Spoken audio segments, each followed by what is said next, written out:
Okay, we are going to look at uh, essay structure. So we're going to use this, which I will also upload for you. And as we go through it, I'm going to actually annotate it a little bit because there are certain ways that I like to even go a little bit further and deeper with kind of how we structure things.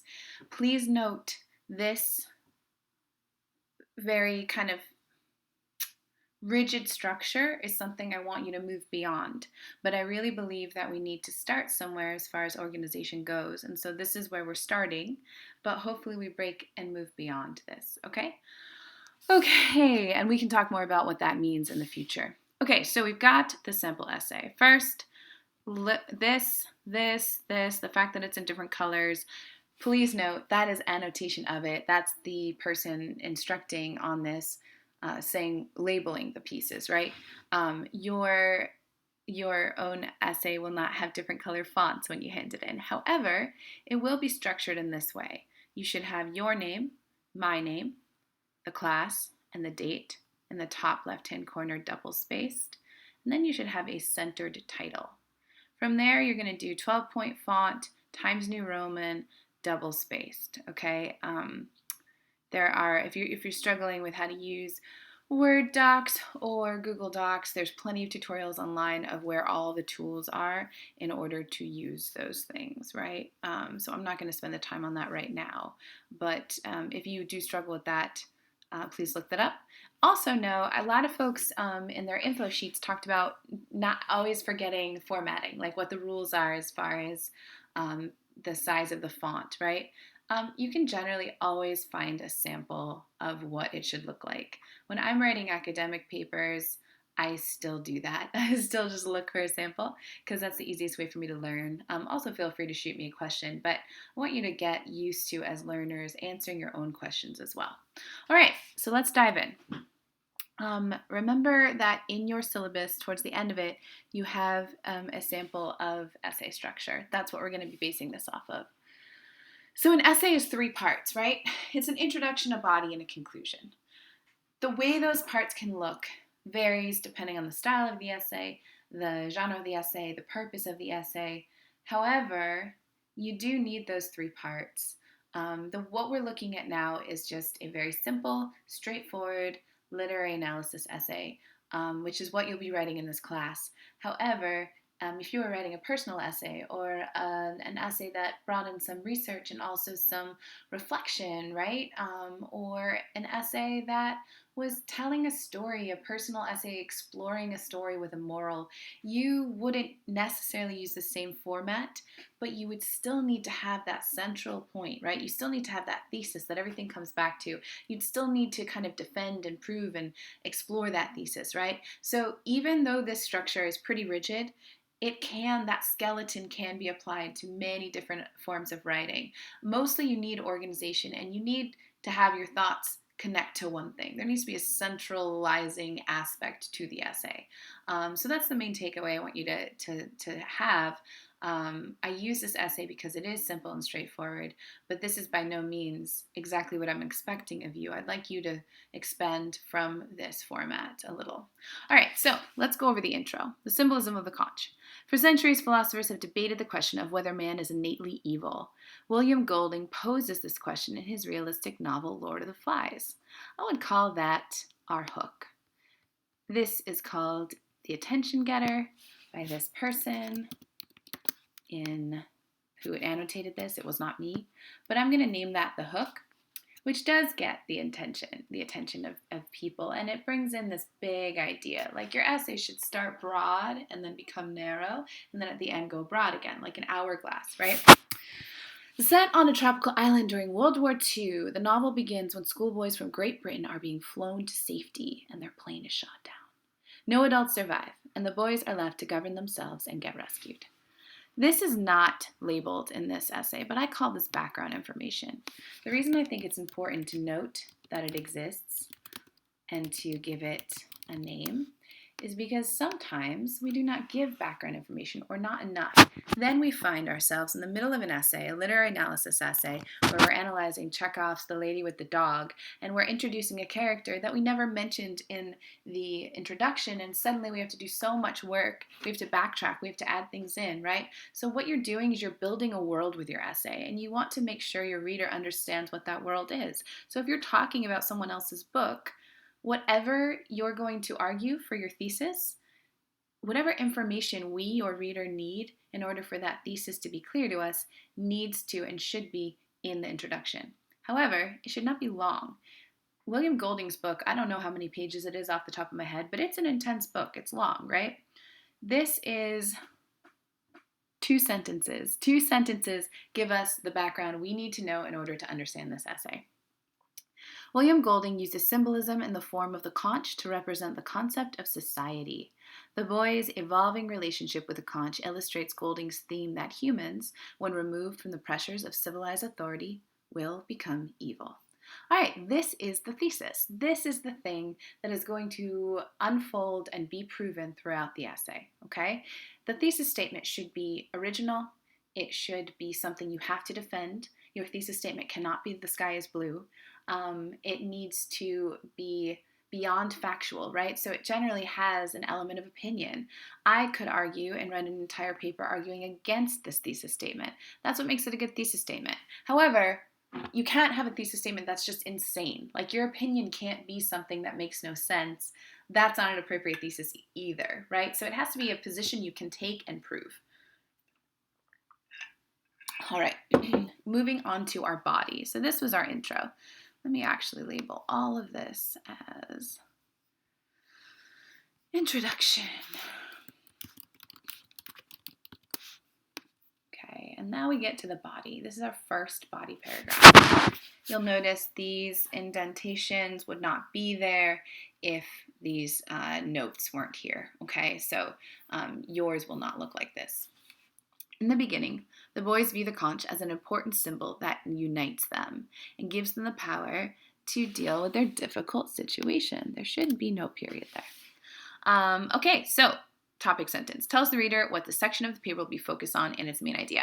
The other thing that's essential to know about topic sentences is within an essay, particularly a literary analysis essay, your topic sentences all have to still support your thesis statement. So your thesis statement is the big argument. Your topic sentences are the little arguments under that big argument, and they're all going to line back up to that thesis statement. When the conch is first found and blown, it brings everyone together. All right, I label this just like I label background information in the intro. This is called context. One thing that's really important is that you never want to drop in or just throw in text evidence, which is what we'll get to next. You really want to flesh it out. Tell us where it's coming from, right? But the context doesn't have to be long, just like the background information doesn't have to be long. When the conch is first found and blown, it brings everyone together. That's all we need to know. By the way, a conch is a shell, for anybody who doesn't know. It's those like big kind of curled shells that you can hear the sea in. You can blow it theoretically and it makes like a horn sound. I've never been able to do that, but that's the premise of this book or this essay, that the conch is this symbol, right? Ralph found his breath and blew a series of short blasts. Piggy exclaimed, "There's one!" All right, so that's our quotation, which is used as evidence. This is our evidence. I'm going to label that as evidence. In the case of literary analysis essays, evidence is a quotation often. However, if you were writing a research paper, or if you were writing a personal essay, or if you were writing a reflection essay, the evidence would change depending on the genre of your essay for each category of essay, right? So in a personal essay, your evidence would be details from your life that flesh out the story that prove the point you're trying to make about yourself in the personal essay, right? Research essay, it might be facts, figures, it could be quotations also, it could be statistics, right? Your evidence will change. However, you always need it because the entire premise is that you're promising to prove to your reader the thesis you've developed. Here, Piggy observes one boy emerging from the jungle, but soon boys can form all around. Each comes for his own reasons, some for plain curiosity, others for the prospect of rescue. They all form the first assembly thanks to the conch. The first job of the assembly is to unite even further and choose a chief. Once again, the conch plays an important decision. There's two things happening here. Up to this point, I would call this analysis and interpretation. All right, this is important to note. Analysis and interpretation is like a 1-2 punch in the thinking process of your essay. It's a combo. It goes together, but they're separate things. Analysis literally means to break things into smaller pieces. Interpretation is to say what those pieces mean, the significance of them, the interpretation. So once you lay down a topic sentence, which is like the mini argument that supports the main argument, which is your thesis, right? You lay down that topic sentence, you need evidence, you give context for the evidence, drop in the evidence, or put in the evidence, then the real art of an essay is your thinking on paper after that evidence. And generally with an academic essay, you're not going to bring in, I think, I feel, don't say that, avoid that. But at this part, you're really expressing why your topic sentence is true, why the evidence proves it, and also why it supports your thesis ultimately. So there's a real art, there's a real intellectual art to writing any kind of essay. It is your job to connect all the dots for your readers, okay?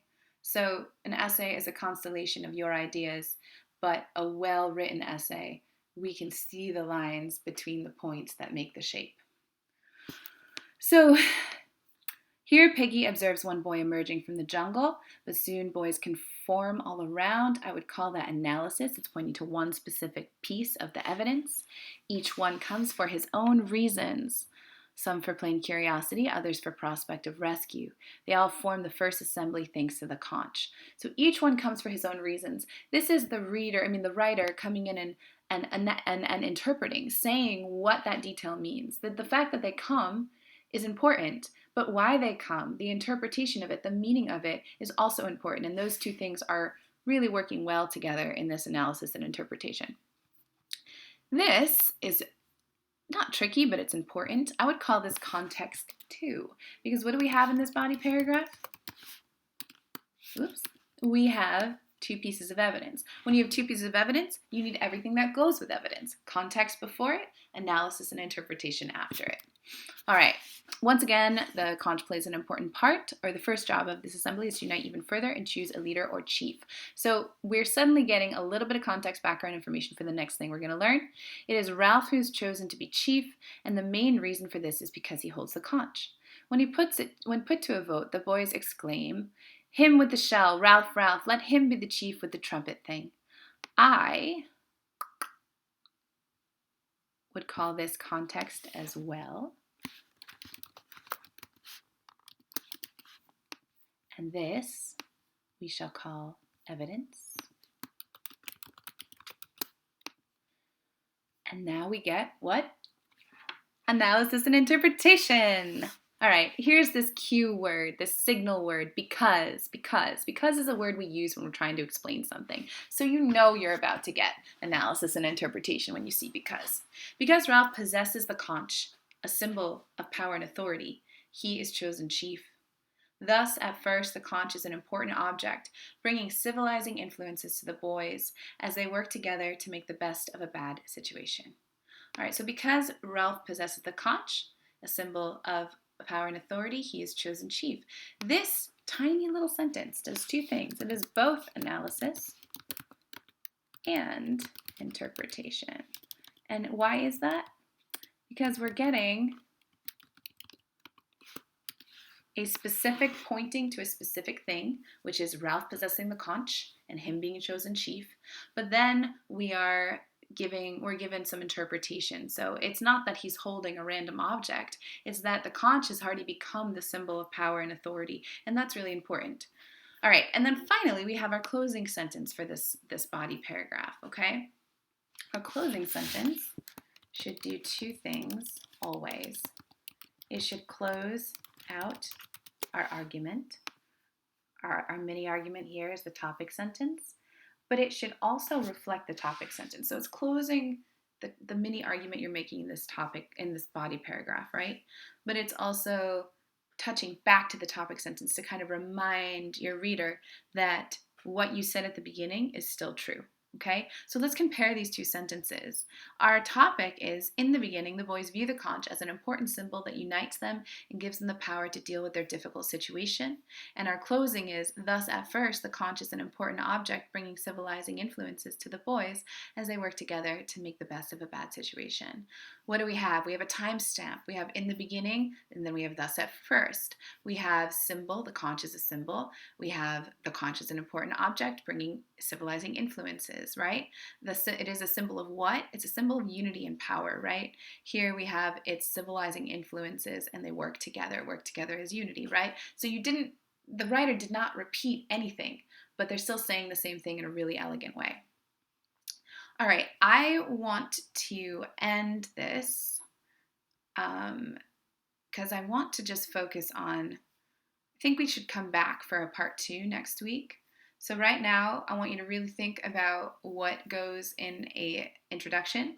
That would be a hook, background information, and a thesis statement. I want you to think about how that sets you up for this body paragraph. I would like you to read the rest of this. However, we will come back to it because there's some other formatting things I want to show you, and we do need to go over the conclusion. So I'm going to table that for now.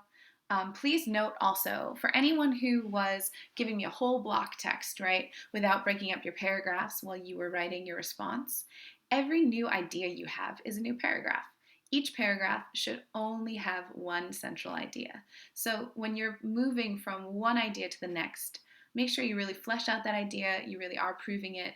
But when you have the new idea, the new like main point or supporting point, you do need to change, you need to indent and make sure it's a new paragraph, okay? So that means hitting enter. This is what your essay should look like. I shouldn't be getting, or even your response papers, you shouldn't be getting a whole block of text. I'm hoping now that you're understanding the structure of, argument and thinking on paper, that you can start to see where you should make those paragraph breaks.